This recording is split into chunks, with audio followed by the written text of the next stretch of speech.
Good. All right. Good afternoon. Thank you so much for your patience. Sorry we're running a little late. It's clear that domestic violence is a serious issue that we want to confront in our city. And we knew that it was something that we had to pay more specific attention to because of the number of homicides that were related to domestic violence. And that oftentimes happen in intimate places, bedrooms, things like that. But they were some of the more violent crimes that we've seen. It wasn't a number that was breaking records, but it was a number that made us concerned. And I think that all you need to do is to understand the details of one of them, to be incredibly concerned about the public safety of all the women in our community, to the point where we have to make sure that we have the infrastructure to deal with those, and that's why we, how long have you been on now? 2 years? A year and a half. It's felt like 4.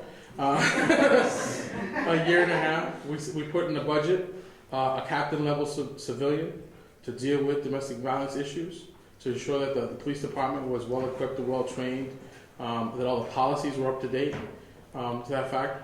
And it's a lot of work because there's a lot of police officers with a community of 85,000 people, 90,000 people.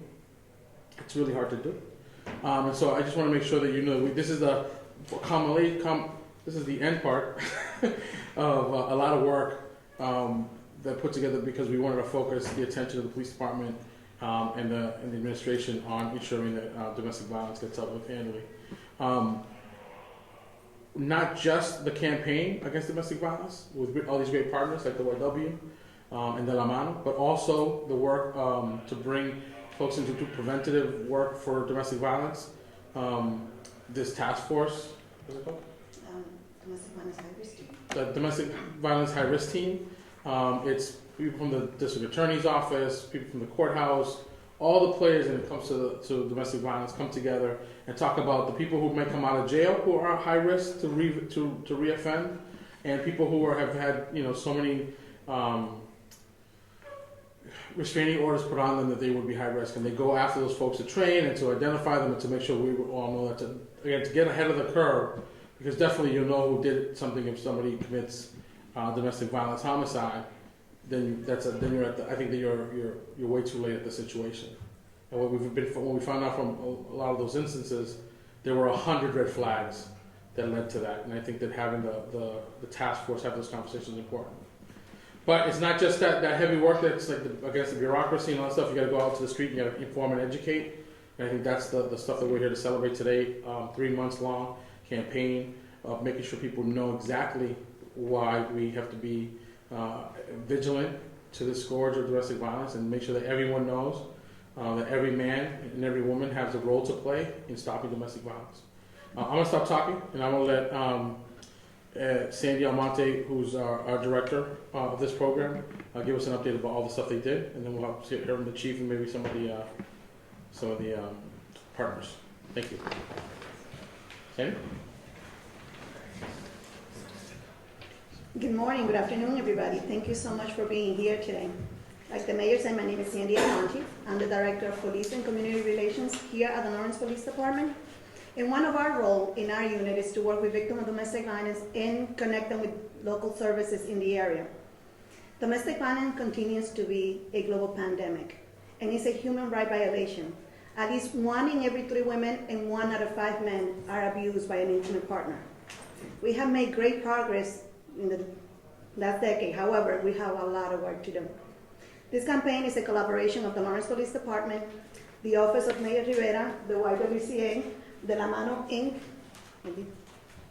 And this campaign is an effort to send victims a message, and victims and survivors, that they no longer need to remain fearful, isolated, or secluded in their home, that the city of Lawrence has many resources available. The local government and nonprofit are joining effort to keep victims safe and to hold perpetrators accountable.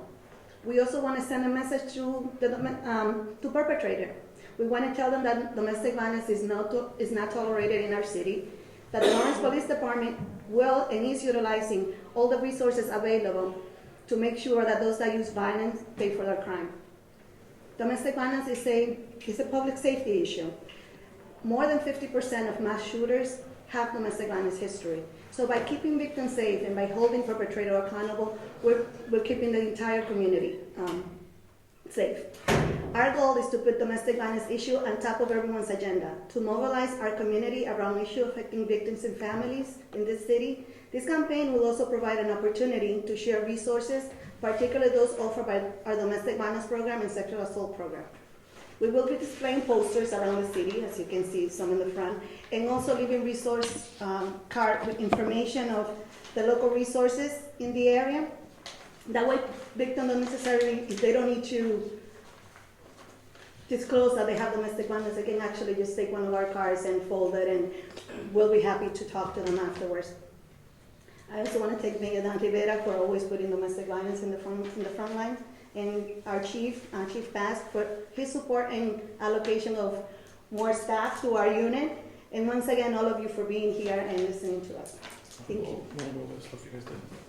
Okay, so one of the things that we did when we started the campaign is first of all, we put a billboard on Route 114 and also on 495, just displaying the same information that we have in the posters. We schedule radio shows in Spanish and English. We're still doing that. Last month, I did about 6 presentations about domestic violence and healthy relationship. This month, the same thing. We're working with different community agencies, just educating.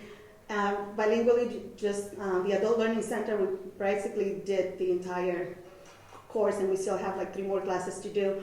We're also going to work with the faith community, just doing a resource panel in different churches and different temples, just so they know how to handle domestic violence and where they need to refer. We're not telling people that they all need to be expert on domestic violence. We just want to make sure that they know who to call and who to connect the victim with. We continue to do the outreach. Like I said, we're putting display all over the city, and we're working with the YWCA, with the Salon and the Bodega, so they can have that information as well. So we can basically sweep the entire city in with our information. And this is a 3-month long, but however, we still have things scheduled for January, so it's going to be a little longer. So, but it's a lot of work, but we're trying to make sure that everybody knows the resources that the police department has, that the city of Lawrence has, that the YWCA provides, that the La Mano provides. That way we don't have to have victim hiding anymore. So we want to be able to put a light and a shine on domestic violence. Chief, you want to say Thank you. So as the mayor and Director Almonte pointed out, domestic violence is a serious issue that we feel like we need to do more of, and the mayor felt like we needed to do more of, and I credit him for starting this program and creating Director Almonte's position. Just to put it into perspective, the Lawrence Police Department responded to over 5,700 domestic violence calls in 5 years. So obviously a very serious problem. We know that in our work, in order to be successful, or when we see our best success in any problem that we address, it's with a total team effort. And as you can see behind me, that's exactly what we have here in the city under Mayor Rivera's program, a total team behind the issue, trying to get around the issue to try to break the cycle. Where we're going to see our most significant gains, I think, in domestic violence is breaking that cycle of violence. And a lot of focus of Director Almonte and her staff is to get to those victims before they become homicide victims, before a normal argument turns into something more tragic. And I think really that's the key here. The Lawrence Police Department has done a great job of arresting people when arrest is appropriate. However, that doesn't always tell the story. Like I said, arguments and things escalate to different levels, and we want to try to break that cycle before it reaches something very serious. And that's where this organization and this unit really comes into play. Updating our staff in this regards has been a huge push on our regard, and also updating our policies, as Director Almonte pointed out. In the past, officers would just respond to the homes, sometimes just be the peacemaker, the referee, if you will. If an arrest was appropriate, they would make that, but that was it. It ended there. Well, that's not going to solve breaking the cycle. So we know, the mayor knows, we've had conversations regarding what more can we do to try to involve ourselves to make sure that we don't go back there 2-3 times or go back there for something more tragic. So that, as a result, is where this unit was formed. And again, our policies and procedures have probably gone from a couple of pages to really 30, 40 pages, a lot more in-depth things that the officers need to do now on scene, which is going to raise issues and red flags for our domestic violence unit to follow up on, again, with the hope that we can take somebody out of that situation, give them services that are available in the community or beyond, and hopefully stop a tragic situation. So I commend the mayor for starting the program or the idea, Sandy Almonte and her staff for beginnings of all this work, all the organizations behind us for all their work. I would like to thank my staff, Lieutenant Aguilar in particular, Captain McNamara, those individuals that really wanted this sort of thing to happen and really have sunk their teeth into this unit and really tried to make it what it is, a model program really for the Commonwealth and beyond. And we believe that it's going to have a huge impact on domestic violence here in Lawrence, hopefully the Merrimack Valley and beyond. Certainly we want to try to help as many people as we can. This is a social issue, so obviously as a result, we have a domestic violence cruiser now, a cruiser that was marked up for destruction, a 16-year-old cruiser that we decided to mark up as a domestic violence vehicle. Again, just in the hopes that someone would see it, start a conversation, and again, just to raise awareness. So we're trying to be as out there, if you will, in regards to domestic violence in the hopes that we can change what's going on here in Lawrence, the Merrimack Valley, and the world, and we're hoping that, all of our involvement can do that. So again, I would just like to thank all the partners for their great work. Can't say enough about what this issue means to all of us. We all know someone that's involved in as a victim of domestic violence or such, and we want to help as many people as we can. Thank you.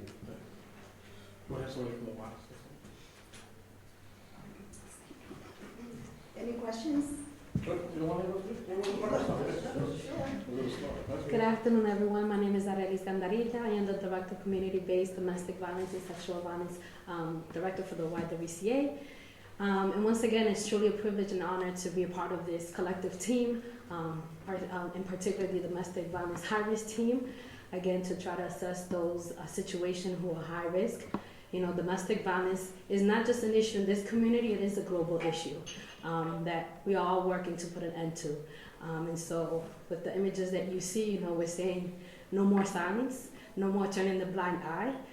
We are all responsible in ending the violence. So when we see something that's not right, we need to speak up and take action. So be active bystanders as well.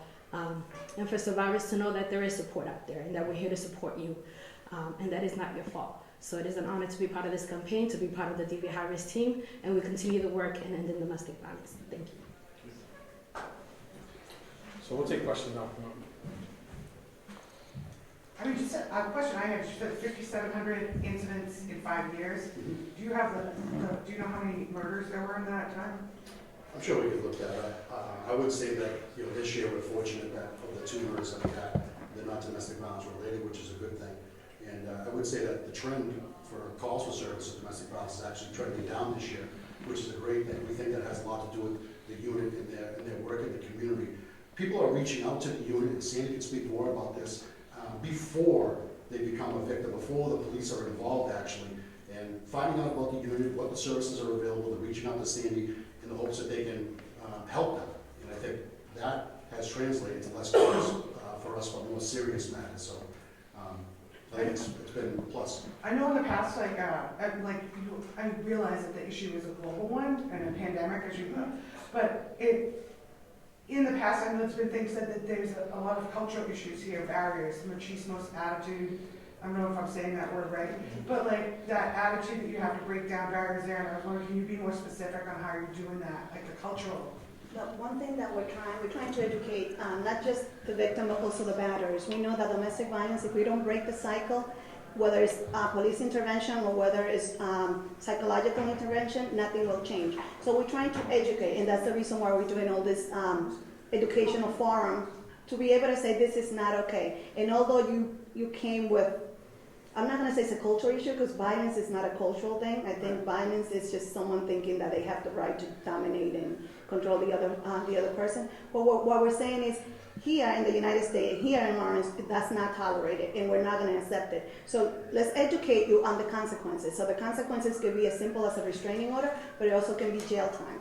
It's also losing your record, it could be deportation, it could be something else. So we're trying to, by doing all this educational forum, trying to educate the abusers as much as the victim, and saying to the victim, these are the help that we have out here, and you don't have to stay silent, and you don't have to stay with an abuser for immigration purposes, because that's the way that we can help you do that. You don't have to, there's other ways. For us, in this community, it's very hard to break the cycle, because sometimes the abuser is the only person providing the economic support. So we all need to survive. So we're trying to educate victims also on what's out there. That is money out there for housing, for counseling, for childcare, that they don't have to save just for economic reasons. And then we have everything else, the shame, the love, because we love the abuser, we just don't like the abuse. So that's something that we're also trying to educate victims on. And to piggyback off what Sandy is saying with regards to educating the person who's doing the abuse, that cultural part of it, which you were inquiring about, it is important, as Sandy said, to say back in every country, some countries it may be a little bit more acceptable. Mm-hmm. But as Sandy was saying, the importance of educating the consequences that are here in this state, in this city, and having and informing them that this is not tolerated in this state. And so that's been extremely important as well, the work that we've been doing in creating awareness as well. Yeah. And they do it in lots of really cool ways. Like, one of the things I think that La Mano does every year, they do a softball tournament, and they get all these guys together to play softball. And if you know anything about Latinos in Lawrence, softball is like the number one thing folks like to do, next to dominoes. But for right before they let them play, they spend like 20 minutes talking about domestic violence. So they do the education right at the very beginning. So you have 100 guys waiting to play softball, but at the same time you have the team from De La Mano doing domestic violence information and education, and frankly, I think it's one of the best guerrilla tactics I've seen in a long time. And in the WIRE, we really focus a lot on educating the adolescents as well. If we're trying to break intergenerational violence, we have to start at a younger age so that we don't continue to see this cycle when they're older. So we reach out a lot to the adolescents, working with different high school and college campuses. And as early as they allow us to go in at an earlier stage, so elementary school, so 7th and 8th middle school, 7th and 8th graders, we appreciate that, because again, in trying to break this intergenerational domestic violence, we have to kind of begin at the root as well. I mean, I suppose you find that these issues too with different religions as well. That stand by your man, a woman mentality. And that's one thing that we're trying to break too. We're trying to educate pastors and priests that not to interview the partners when they're together, because it won't be the same. The victim will not be able to say the same thing in front of her abuser. Also, just to give them the resources that are out there, that they don't have to deal with the domestic violence. And also how the scripture can actually be used against the victim. So we try to educate them as much as we can. It's hard, but we try. Another thing that we're doing right now is we're educating child care providers so they can actually identify the flags of a domestic violence situation. So they can actually say, listen, if you need help, there's people out there. So that's another thing that we're doing in our unit right now. Thank you. Cool. All right, if you have any other questions, we'll be around. Thank you so much for being with us.